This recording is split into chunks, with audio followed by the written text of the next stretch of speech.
perspective on the files, going in, looking at them. And as sociologists, we've decided to look for things about privilege and social capital. And so just very briefly, thinking about social capital, it's an asset. It's a luxury. It's of an individual or group just because they participate in social networks. They know people, they have connections, which means that it's a resource, an individual resource, because the networks that they're part of then provide them with things, and really practical and emotional support. Okay. It means then that people with social capital really have a form of privilege, which leads to some sort of personal power, independence, things like that. Just a little bit more about social capital. Networks are really about memberships within particular groups, and that could be within formal organizations such as women's clubs, churches, things like that around Detroit, or also informal social ties, right? Knowing someone who knows someone who knows someone, family members, etc. Social networks definitely provide people with informational resources, how to run a business, how to get a loan, how to get legal help, how to get that pension, but also things like how to go on vacation and how to make sure they get invited to the next activity. So it basically means you're able to make more choices. You're able to affect your life course a little bit more. You're able to envision a future for yourself a little bit better if you have some social capital, and also affect the changes necessary to get that future for yourself. Especially when we start thinking about aging, social capital matters. If you have social capital, you're going to age differently.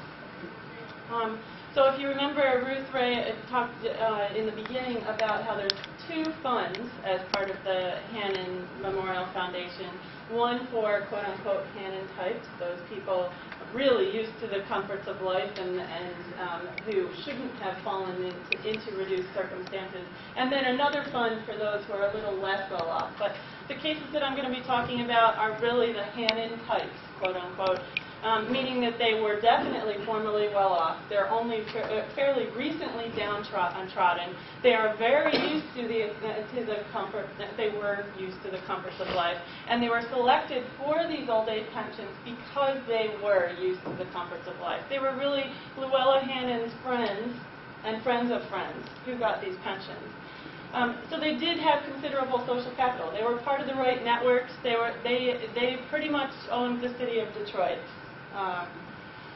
For all intents and purposes. So once their economic privileges were gone, once they lost their money, they still held on to their social capital, right? They were still in the networks. They still knew the people who knew the people who knew the people, at least for a little bit in the early years of their pension. So that meant that even though they were poor, even though they were receiving a pension in old age, they could still actually hold certain lifestyles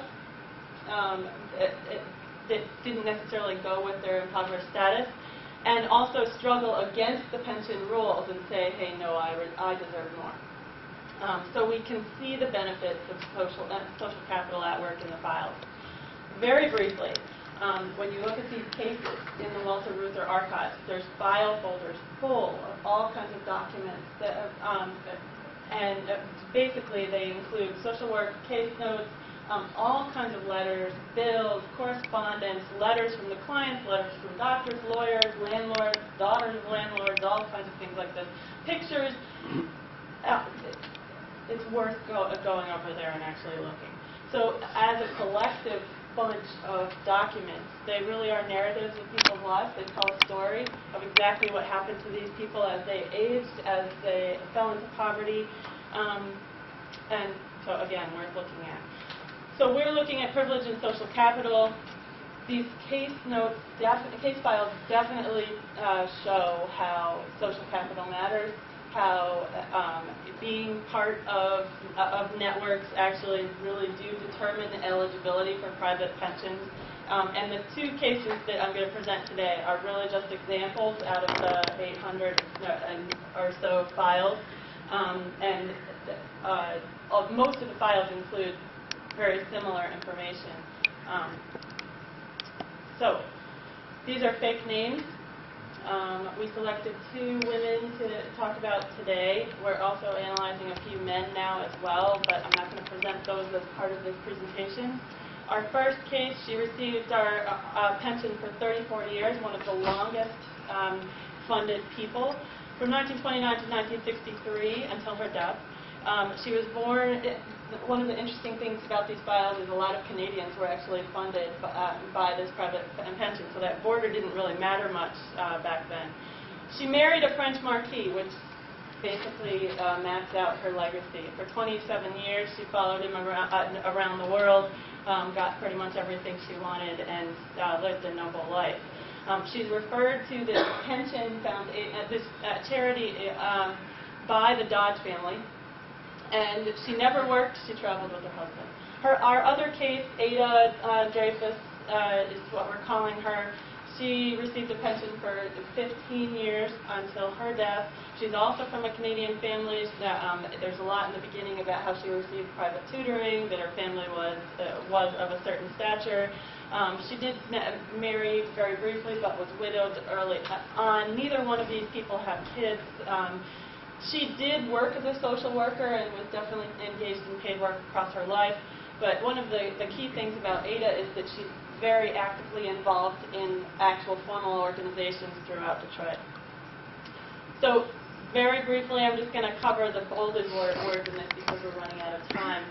But these cases end up being examples of what it's like to go from being privileged to being impoverished and pensioned. And so in certain times, people aren't able to sustain the economic situations and social situations that they've taken for granted all their lives, which means then for individuals who get on these pensions that there's this discrepancy between how they think of themselves and how other people think of them, and between how they were able to make ends meet and now what's happening to them economically. So there's disconnections between their former selves and present selves, and they call upon their remaining economic assets, whatever those may be, property, brooches, jewelry, artwork, whatever, to try to keep up a certain lifestyle. And after that, they have to resort to using any kind of social capital they have to keep up the lifestyles and identities that they think they deserve. As I said about Madeline already, she was referred to this fund by one of her social connections. The noble background really stands in for her social capital. So really it's through marriage that she gains any kind of social capital. She doesn't have many friends after she's pensioned, but partially because I think she comes across as somewhat cocky.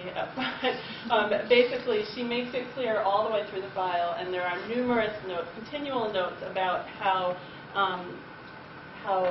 awesome she thinks her nobility really is. And in 1935, there's a case note that says that Madeline told the visitor, the social worker, that of an offer she had received for $200,000 if she would just divorce her husband and let another socially prominent woman in Detroit marry him.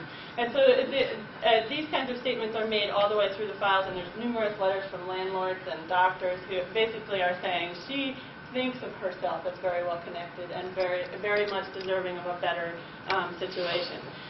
She distances herself from her own family because she doesn't think her family is good enough, which eventually hurts her because it could have been more social capital for her. Ada was referred by the wife of the president of the Detroit Edison Company, so again, those social connections matter. She gains legal advice from a friend of this same woman. She summers in Florida with this woman. She pulls on every aspect of her relationship with this woman to actually really solidify a certain lifestyle, even after she loses her money. She has numerous memberships that she keeps up continually all the way through the time that she's pensioned, almost to the detriment of her own health, right? At one point, she's actually suffering from cardiac problems, but actually still trying to chair a committee. So all the way through her case file, there are numerous notes about volunteering, her charitable work, her funding and decorating a hospital wing, things like this to